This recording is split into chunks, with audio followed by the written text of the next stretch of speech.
Salut les traders Darwin, j'espère que vous allez bien. Alors le chapitre que j'enregistre maintenant est un chapitre entre guillemets supplémentaire que je n'ai pas enregistré au moment où j'avais enregistré la formation, mais environ 2 ou 3 semaines après. Je préfère faire cette précision au cas où vous ne suiviez pas la formation juste après son lancement. Évidemment, là, si vous êtes en train de visionner ce chapitre juste après le lancement, vous avez déjà compris, enfin vous voyez bien qu'il vient d'être rajouté, mais pour ceux qui viendront après, donc j'apporte cette précision tout simplement parce que je me suis rendu compte que j'appliquais quelque chose dans ma façon de sélectionner les opportunités en contre-tendance avec Darwin, que je n'avais pas parfaitement conscientisé et que du coup je ne vous avais pas expliqué de manière directe. Donc je vais vous apporter maintenant cette précision. C'est ça aussi l'intérêt de travailler avec la communauté, c'est que moi j'ai des retours, vous me posez des questions, il y a des choses qui remontent, il y a un feedback, des réactions. Et là, je me dis, ah, c'est vrai que ça, j'aurais peut-être pu mieux l'expliquer. Ou ça, j'ai oublié de vous l'expliquer. Ou ça, je l'avais pas, je le faisais déjà plus ou moins inconsciemment et intuitivement, mais j'ai oublié de bien l'expliciter, j'ai envie de dire, dans le monde conscient pour vous. Donc c'est ce cas de figure là qui fait que aujourd'hui donc je rajoute ce chapitre vidéo supplémentaire. Donc voilà en guise d'introduction. Donc de quoi est-ce qu'on va parler? On va parler de cas de figure que je n'aime pas prendre avec le pattern Darwin contre-tendance, donc dans les situations où j'essaie de faire de la contre-tendance avec la stratégie Darwin, et au contraire le cas de figure que je vais privilégier. En fait, la contre-tendance, en soi, c'est toujours un trading qui est risqué. Alors, les contre-tendances, il y en a de plein de types. Quelque part, Darwin, même les trades tendance Darwin, on pourrait dire que c'est des trades contre-tendance, puisqu'on les prend contre l'impulsion immédiate. Quand je parle de tendance, de contre-tendance, je ne parle pas forcément de la direction de la vague ou de l'impulsion immédiate, je parle plutôt des tendances de fond. Tendance de fond, on en a une à l'écran ici, on est sur le Dow Jones en affichage en chandelier journalière. Et on voit bien ici qu'on a une tendance de fond, c'est-à-dire qu'elle prend l'intégralité ou la quasi-intégralité de mon écran avec un niveau de zoom normal. On voit qu'elle a une durée très importante. Et en fait, moi je n'aime pas prendre des trades Darwin contre-tendance en contre-tendance. Alors vous allez dire, mais alors du coup, quand est-ce que tu prends des trades Darwin en contre-tendance? En fait, je n'aime pas prendre des trades Darwin contre-tendance contre une tendance de fond. Donc, qu'est-ce que ça veut dire ça si je résume en 2 secondes 50? Ça veut dire que je n'aime pas sélectionner des opportunités contre-tendance contre une tendance de fond. Par contre, j'aime bien en sélectionner plutôt dans des situations de range. Donc, je vais vous donner quelques exemples ici qui vont permettre que les choses soient plus concrètes. Pourquoi est-ce que je n'aime pas trop aller contre une tendance de fond bien établie comme c'est le cas ici? Tout simplement parce que statistiquement, du fait de prendre des trades contre-tendance, malgré le fait que Darwin filtre, que le pattern Darwin CT, donc contre-tendance, CT pour contre-tendance, filtre, entre guillemets, naturellement très bien les faux départs en contre-tendance, malgré tout, plus la tendance va rester la même pendant longtemps et plus il va y avoir des aléas de marché qui vont faire que malgré tout, il y en a un de temps en temps qui va passer et qui va nous déclencher notre stop.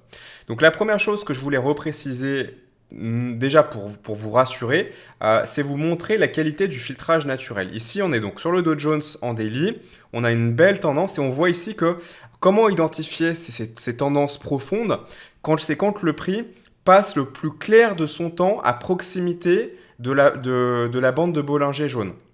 Donc d'une bande de Bollinger extérieure, évidemment pas la médiane, soit à l'extérieur, comme c'est le cas dans cette zone-là ici, je vais peut-être utiliser le pinceau, des zones à l'extérieur comme on a ici, ou des zones à proximité ou dessus comme c'est le cas ici, ou même à l'intérieur, mais malgré tout à proximité, parce qu'on voit que si je prends ce cercle ici, on est quand même sur toute la hauteur des bandes de Bollinger jaune ici, on est quand même plutôt plus près de ce côté-là que de l'autre. Il n'y a pas de problème par rapport à ça. Donc ça, c'est le signe, surtout quand ça dure un petit peu, qu'on est dans une tendance profonde. Et les tendances profondes, moi, même si j'ai un pattern CT valide, je vais éviter de les prendre parce que vous voyez bien que dans cette situation-là, Très rarement, on a la possibilité, malgré tout, le prix revient sur la bande de Bollinger Blanche à l'opposé qui correspond donc le take profit quand on est en CT. On l'a une fois ici, et c'est tout sur l'intégralité de la zone. Donc ça laisse très très très peu de marge de manœuvre, et même prendre la médiane blanche qui nous permet au moins de sécuriser à break-even, on voit que finalement ça n'y arrive presque jamais, hein. Là ça n'y arrive pas.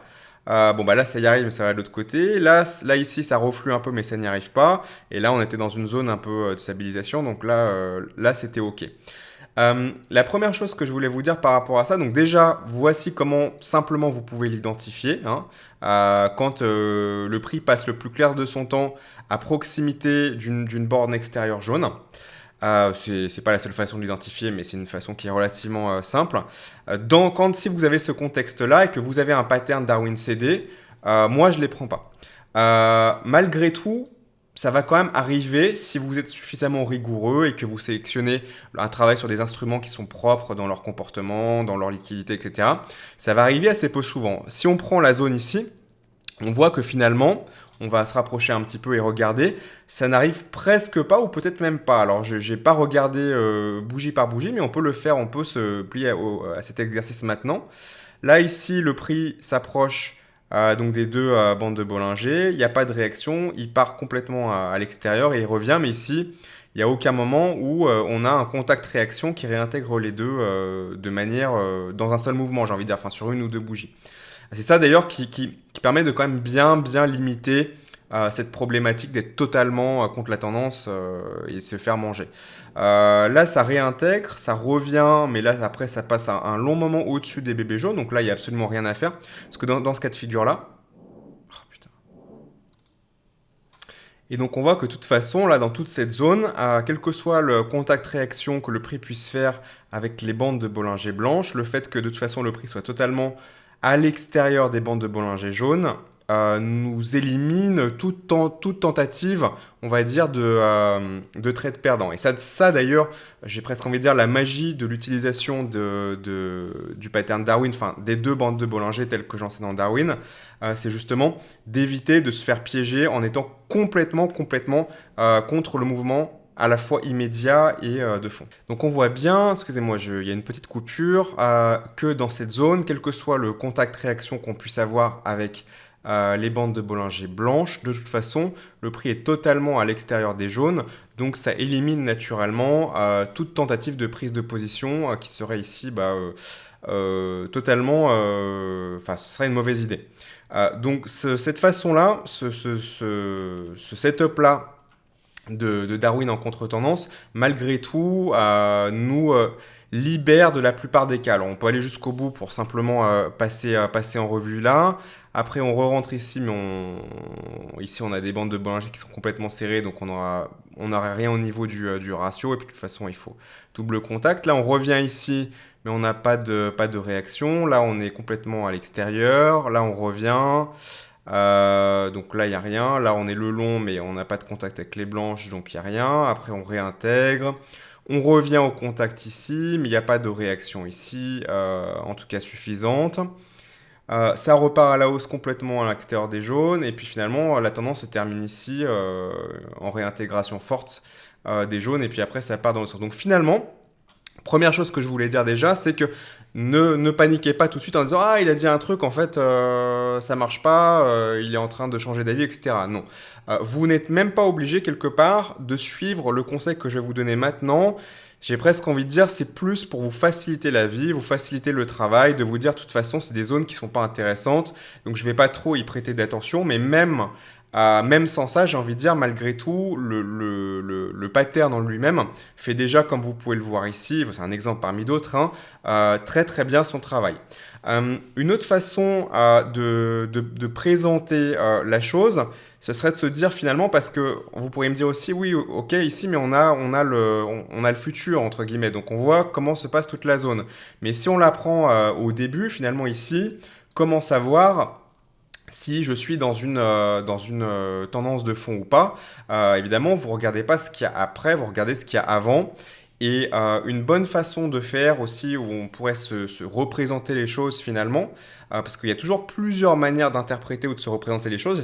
J'essaie de vous donner des clés de lecture qui soient les plus faciles à utiliser, mais bon voilà, ayez conscience que c'est une façon comme une autre de lire et d'analyser la situation, de se demander d'où vient le prix. D'où vient le prix dans une situation comme ça où là on a une tendance mais elle est un petit peu moins forte, elle est un peu moins inclinée.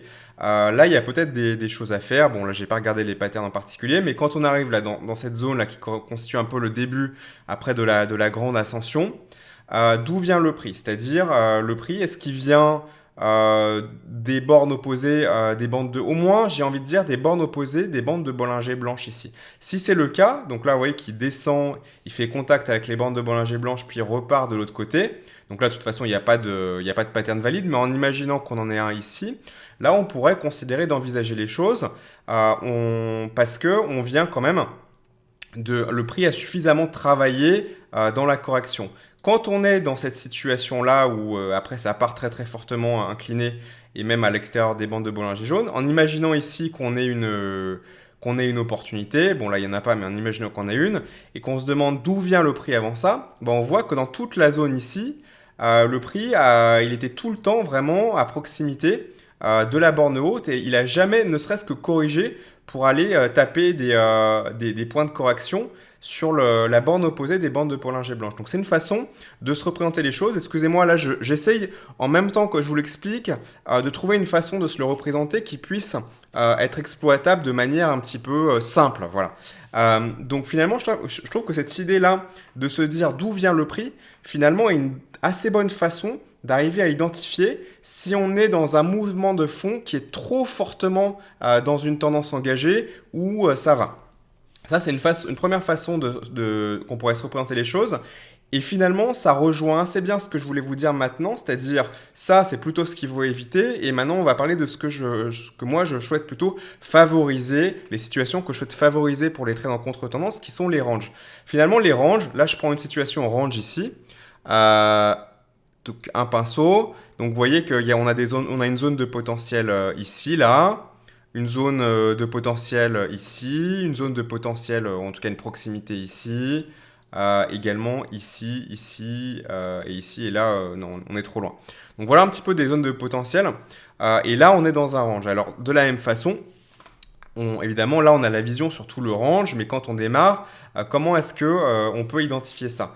Eh bien, de la même façon, on peut se dire finalement, et ça marche assez bien aussi comme ça, d'où vient le prix? Parce que quand on va être dans un range, bah forcément le prix il va venir un peu de l'autre côté et on va avoir cet effet d'aller-retour d'un côté ou de l'autre des bandes de Bollinger. Donc on va avoir des bandes de Bollinger qui vont être, plus le range va durer, plus les bandes de Bollinger vont être horizontales, et le prix qui va aller taper un peu comme du billard du côté haut et du côté A alternativement. Et là, finalement, c'est une assez bonne façon, une assez bonne grille de lecture pour se dire, est-ce que je vais vraiment être ok, je cherche des trades en contre-tendance, mais pas trop finalement en contre-tendance pour qu'il y ait quand même suffisamment de marge de manœuvre pour que ça puisse aller chercher évidemment notre take profit. Sinon, bah, ça sert à rien d'entrer en position si on n'a pas, de toute façon, le prix ne nous offrira pas suffisamment de marge de manœuvre, même si c'est qu'une correction pour aller encaisser un gain. Donc là, ici, on a un contact-réaction là sur cette bougie rouge, ici sur cette pin bar rouge, à la fois des deux bandes de Bollinger. Donc ici, à la clôture, au niveau des règles de base, j'ai envie de dire, on est valide. Et là, finalement, si on regarde justement, entre guillemets, d'où vient le prix, et ben, le prix ne vient pas de cette langue-là des bandes de Bollinger jaune, comme c'était le cas dans la situation opposée ici. Donc ici, ben, potentiellement, on peut se dire, ok, on n'est pas totalement contre une tendance de fond, donc il y a peut-être quelque chose à faire dans cette situation, puisque ici, ben, voilà, le prix vient plutôt, entre guillemets, de l'autre côté, puisque là, vous voyez que si je remonte un petit peu, le prix avait des proximités avec l'autre côté des bandes de Bollinger blanche. On peut se le représenter comme ça. En tout cas, le prix ne vient pas de cette langue jaune ici, comme c'était le cas ici. De toute façon, ici, vous voyez, on n'avait pas eu d'opportunité valable, mais même si on en avait eu, et qu'on regardait un petit peu les choses, dire, ok, mais je viens d'une grosse langue de prix qui longe justement le côté extérieur des bandes de Bollinger. Donc ici, on n'a pas cette situation-là. Donc pour moi ici, c'est une situation qui est valide et que dans mon trading concret, pratique, enfin mon trading réel, j'ai envie de dire, des trades que je décide réellement de prendre et sur lesquels je décide réellement de mettre de l'argent, ça c'est quelque chose pour moi qui ne serait pas inquiétant comme ça pourrait l'être dans cette montée ici. Donc ça voilà, le fait de regarder un petit peu d'où vient le prix, dans la situation de contre-tendance, est-ce qu'il vient du même côté des bandes de Bollinger ou est-ce qu'il vient plutôt de l'autre côté? Alors effectivement, quand on est sur des longues tendances ici, bah là, il n'y a pas vraiment de questions à se poser, c'est assez net. Là, c'est une situation qui est un peu plus, on va dire, intermédiaire parce que malgré tout, là, le prix était quand même plutôt dans une phase de descente. Mais bon, c'est normal, il faut quand même que le prix descende pour qu'on puisse le prendre en contre-tendance. Sinon, on fait plus du tout de contre-tendance. Mais dans une espèce finalement d'équilibrage global, puisqu'on voit qu'il a monté puis descendu, et ce qui fait qu'au final, on n'a pas de contact ici, qu'on vient plutôt que le prix a travaillé aussi de l'autre côté, au moins des bandes de Bollinger blanches. Donc après, si on avance, l'autre zone était ici. Bon bah là, est-ce que l'opportunité est valable? Euh, elle est discutable, mais elle est plutôt intéressante, comme je vous le disais dans le module, dans l'autre chapitre contre-tendance. Normalement, je ne prends pas d'opportunité si le prix n'a pas fait de contact-réaction immédiate avec les bandes de Bollinger blanches. Mais ici, c'est la situation, on va dire, où j'ai une tolérance, puisqu'en fait, on a un premier contact ou proximité de contact avec les bandes de Bollinger jaunes ici. On a un très très beau reflux ici avec une très longue mèche, une clôture qui est sans ambiguïté à l'intérieur à la fois des blanches et des jaunes. Donc ça, c'est une opportunité qui est pas totalement académique, on va dire, mais qui pour moi qui est quand même dans les clous. En plus, la longe, on va dire, le frottement sur les bandes de Bollinger Blanc, ça ne dure pas non plus des heures comme c'est le cas ici, hein. Il a fait une, deux bougies. À la troisième bougie, on a un quasi-contact jaune. Comme je vous le disais, sur les jaunes, sur les blanches, non, mais sur les jaunes, j'autorise une petite marge de manœuvre. Et puis surtout, bah, c'est intéressant de regarder si on a une réelle réaction ou pas intéressante. Là, on a une réaction intéressante. Après, il faudrait voir aussi si on arrive à avoir quelque chose d'intéressant en ratio risque-récompense. Là, je pense on est à peu près à 1 pour 2 si on prend directement juste en dessous de la mèche. Mais comme on a un corps de bougie, on peut éventuellement décider de couper la mèche de manière à avoir un ratio 1 pour 3. Ici, ça me paraît quelque chose qui est faisable dans cette situation-là. Bon, bref, c'est pas la discussion que je voulais avoir maintenant. Je vais refaire d'autres cas pratiques après supplémentaires dans le module 6. Mais c'était pour vous parler donc justement de ce principe de privilégier pour les trades contre-tendance les ranges. Et comment est-ce une manière comme une autre d'identifier les ranges, c'est de regarder d'où vient le prix. Enfin, privilégier les ranges et éviter les tendances de fond qui sont trop longues, trop marquées, trop directionnelles. Comment est-ce qu'on peut identifier ça? Bah, encore une fois, pour garder le même outil, pour garder le même outil de lecture et d'analyse et pas se compliquer les choses, on continue de le faire avec les bandes de Bollinger. Comme ça, tout est fait avec les bandes de Bollinger et on garde les choses, entre guillemets, aussi simples que possible. Donc comment est-ce qu'on peut se servir des bandes de Bollinger pour identifier une situation ou l'autre? Eh bien, la situation de tendance de fond, d'où vient le prix? Bah, il vient d'une longe contre les bandes de Bollinger, en particulier jaune. Et ici, d'où vient le prix? Eh bien, il vient entre guillemets, en tout cas, il vient pas d'un longeage de bandes de Bollinger jaune, puisqu'on voit que là, finalement, c'est le premier contact du prix avec les bandes de Bollinger jaune depuis un long moment. On a eu ici un contact, il en est sorti puis revenu. Ça, c'est vraiment des situations, moi, que j'adore travailler pour le pattern CT de Darwin Trading. En plus de ça, bah, on a des appuis supplémentaires. L'appui supplémentaire, c'est un support. C'est pas une obligation d'utiliser les supports, mais bah, si on les voit, bah, autant s'en servir pour améliorer et consolider une opinion et une confiance dans un trade.